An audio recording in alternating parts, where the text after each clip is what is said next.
A celebração desse domingo é ainda mais privilegiada. Celebramos a vida e o testemunho de duas pessoas que são fundamentais à nossa igreja e à nossa fé, Pedro e Paulo. Pessoas que confiaram e dedicaram a vida ao anúncio de Jesus Cristo e ao reino de Deus. Pessoas que creram ao ponto do martírio, da entrega da própria vida em execução. Da leitura dos Atos dos Apóstolos, eu gostaria de ressaltar alguns aspectos. A execução de Tiago, que foi logo seguida pela prisão de Pedro por Herodes Antipas, para agradar aos judeus que perseguiam os seguidores de Jesus. A tranquilidade de Pedro, que dormia nas possíveis últimas horas de sua vida, que estava aguardando a morte. E a igreja reunida, a igreja nascente reunida em oração. Agradar aos judeus era um ato político de Herodes, que queria agradar também ao sistema. Vemos aí uma atitude de interesse, não de uma pessoa que se preocupa com a verdade, e sim com o seu status quo, com o seu conforto, seu bem-estar, visando preservar uma situação. O sono de Pedro nos mostra sua tranquilidade e confiança em sua entrega. Confia porque tem fé, porque sabe que não está só, que não será desamparado. Viveu e testemunhou o Messias e confia que o Pai virá ao seu encontro.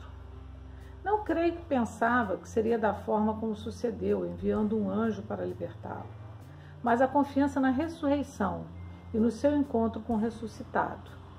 Pedro não teme a morte, porque sabe em seu coração que essa foi vencida. Ainda na visita do anjo a Pedro, podemos ver uns comandos. Levanta-te, cinge-te, calça as suas sandálias, envolve-te num manto e segue. É o envio missionário e a afirmação de que sua hora ainda não chegou. Há muito o que fazer. Ainda precisa servir e liderar a comunidade. Aí vamos então para essa comunidade que ora por Pedro. Povo que ora porque também tem fé, clamando a Deus por sua vida.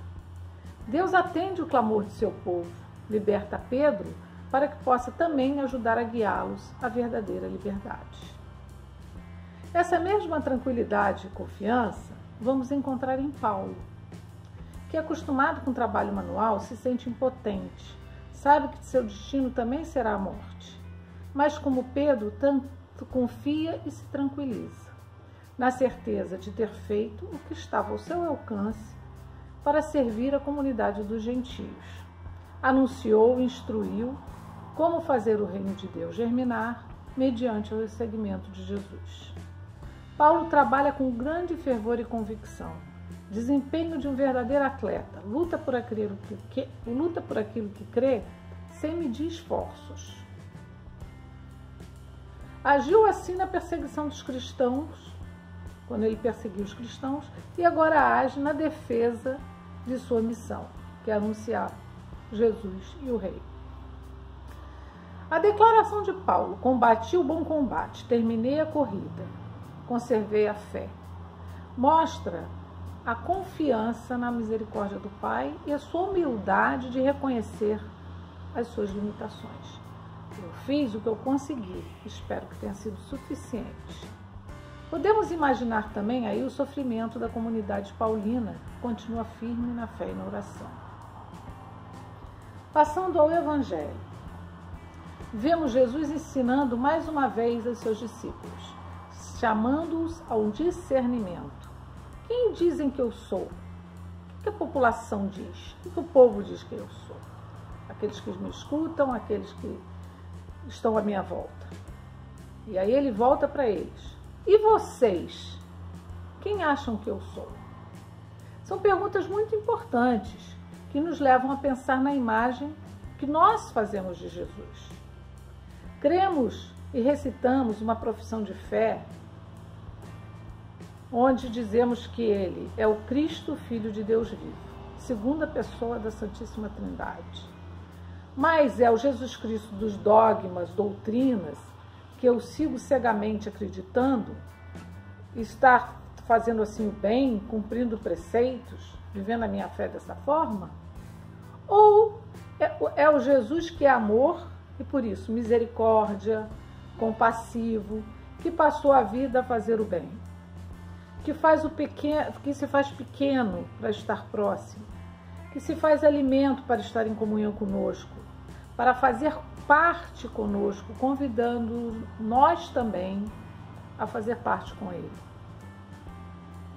São perguntas que precisamos responder e são respostas que exigem atitude. Atitude que terá que tomar Pedro diante da sua resposta.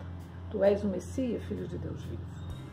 Atitude responsável de receber como missão o legado deixado por Jesus, a comunidade que o acolhe e que nele crê. Então, assim como Pedro, nós também temos que tomar atitude e viver o que cremos. E que precisa continuar unida sobre essa liderança fiel. Nos caminhos, nos passos. A simbologia da chave é essa confiança e responsabilidade dada a Pedro. Jesus entrega a ele o seu tesouro, a primeira igreja, ainda germinando, que precisa de muito zelo, precisa de cuidado para florescer e dar frutos, precisa ser acompanhada. Cabe a Pedro a missão de continuar e aos seus sucessores de fazê-la germinar também pelos 4 cantos da terra no decorrer da história. E nós onde ficamos? O que isso implica em 2020? Vivemos um ano singular. Como todos os anos são singulares, nenhum ano é igual ao outro. Mas esse é diferente, porque ele une todo o planeta em uma mesma dor, em um mesmo problema, o invisível, que trouxe tanta morte, tanta dor. Somos então chamados, com mais evidência, a refletir em como estamos presos em nossas casas, agimos com a confiança de Pedro e Paulo, na certeza de que vamos sair dessa situação. Teremos mais do que nunca compromisso missionário de nos colocar diante do serviço, botar a mão na massa, trabalhar por um mundo mais justo e mais humano? E os pobres e vulneráveis e excluídos, que clamam por justiça social, por igualdade, por uma vida mais digna, com ainda mais força nesse momento? Como ficam? Assim como aconteceu com as comunidades Petrina e Paulina, é a oração da humanidade que suplica um mundo melhor, um mundo mais justo, em comunhão com toda a criação. Falo da criação, por quê? Porque nós sentimos nesse momento, nesse pequeno período, o clamor também da natureza, que vem nos mostrar seus sofrimentos por nossas ações. Vimos isso em seu alívio, mesmo em pequeno período de descanso. O ar está mais limpo e as águas também menos poluídas. Então temos como cristãos e como seres humanos também as chaves que podem não ser as chaves dos céus, mas sim para nos abrirmos às novidades do Evangelho e de nos fecharmos aos perigos. As mesmas chaves de confiança de Pedro e Paulo. Chaves para a ação, chaves das nossas famílias, dos grupos onde atuamos e com essa chave, devemos suscitar união e luta pelas minorias, luta pela justiça, por um mundo melhor, com mais fraternidade. A exemplo de Pedro e Paulo, que em ambos vemos a vocação missionária da igreja, precisamos assumir que somos igreja, comunidade de fé, comunidade viva, com o objetivo e a responsabilidade de anunciar o reino, a boa nova.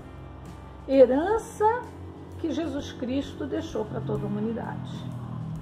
Assumindo assim a necessidade do serviço, do acolhimento e do cuidado, precisamos viver a igreja de saída que tanto nos fala Francisco. Precisamos ser dinâmicos, provocar o movimento do encontro, do acolhimento e da comunhão. Finalizando, deixo aqui uma pergunta para refletirmos. Nessa pandemia, permanecemos com a fé do Senhor que caminha conosco, do nosso lado, que nos acompanha? Permanecemos na oração que fazemos um pelos outros, nos abrindo às novidades de um mundo novo? Esse é o nosso questionamento. Quem é esse Jesus de amor? Esse Jesus que habita em mim e que eu preciso fazer parte com Ele e anunciar e fazer, por conta dele, o reino de Deus florescer.